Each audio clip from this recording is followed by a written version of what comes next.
Hello there. I'm going to give you some background information on the course that I ran, which was the recipient or one of the recipients of the Innovation Showcase recently.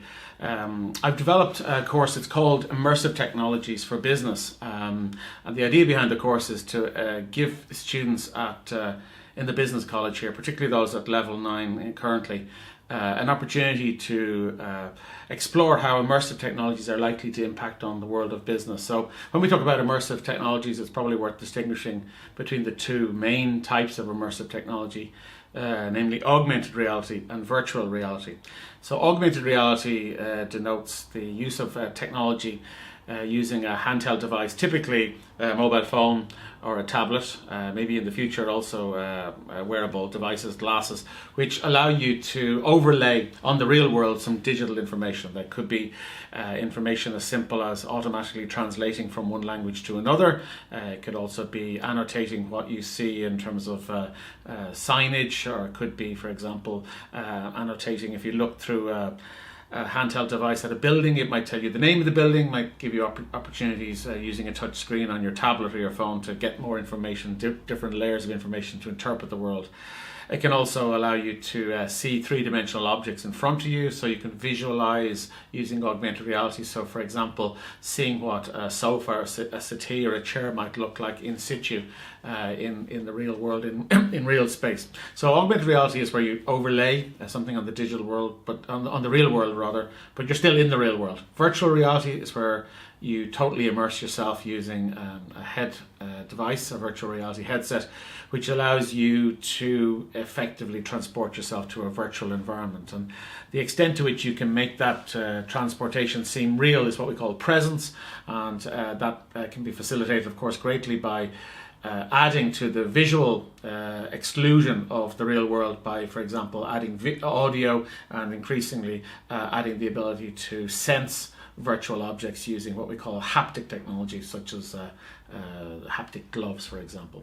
So this course is looking at these technologies which are emerging, part of a broader suite of emerging technologies such as blockchain, artificial intelligence, 3D printing, and seeing how they apply across various vertical markets like education, tourism, manufacturing, healthcare, training, etc. So I in the course bring in some guest speakers. They also get opportunity to work in a laboratory environment for part of their course, where they get some very rudimentary exposure to tools that allow them to deploy and develop apps which can be used in various vertical markets. So I suppose the innovation is that opportunity for them to get hands-on experience, stimulate their curiosity, look at free tools that they can in turn work on afterwards themselves. So as well as writing an academic article looking at AR and VR in a vertical of their choice, students did work in groups to actually create a real world project, and part of the challenge for them was to identify opportunities in the real world, to do some primary research, to do business analysis using tools such as business canvas planning, but also to try and use some of the prototyping tools to develop a rudimentary prototype. So that's essentially what students were doing. One of the groups of students were able to create a very rough prototype using augmented reality in an interesting context, namely the hospitality sector. So they developed, using Unity software, a place setting that could be varied, and that could allow hoteliers who are doing show arounds, for example, or for people who are planning events, most notably for wedding planning, for example, to visualize on a table that was actually empty what different place settings would look like. And that's something that is novel, and certainly one that would greatly aid in the sales process, and would mean that hotels didn't need to constantly change the place settings for different levels or premium pricing, etc. They could actually allow guests to see what the place setting would look like, and they developed it to a pretty high standard. Actually, one of the team was particularly enthusiastic to work with Unity, so he developed that to a pretty high standard. Another group took a completely different vertical market, namely healthcare.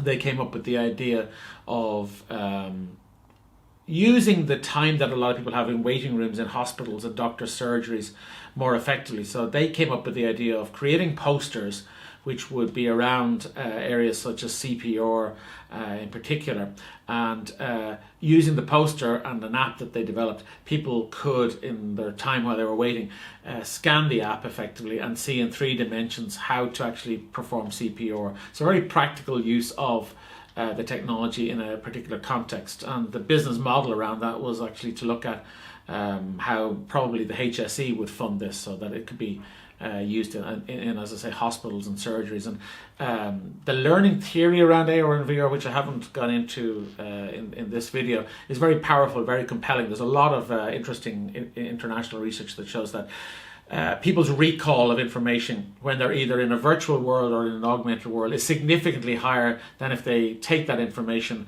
from a 2-dimensional entity such as a screen or a book, for example. So that particular dimension to it in terms of imprinting on people's minds the CPR technique using augmented reality, I think was a very, very powerful example. Another group had a project which was in the political marketing sphere. They had the idea to animate political posters. I thought that was quite interesting. The business model side of it wasn't maybe that well articulated. It was hard to see the sort of sustainable business model, particularly since elections are, periodic events by their nature. But certainly it had a strong sustainability dimension where you could create a lot more information about candidates, for example, than would be permitted on a standard poster. Maybe as possible restrictions on postering emerge in years ahead, we may see a model more akin to that which we see in continental Europe, where at town halls or in equivalent places there's one central place where posters can be put. So certainly there you can imagine that AR will be a very valuable tool to create extra layers of information about candidates, whether that's video or 3-dimensional imaging, etc. So there have been a whole spectrum of case studies that students have used. The feedback that I got from the course was very positive.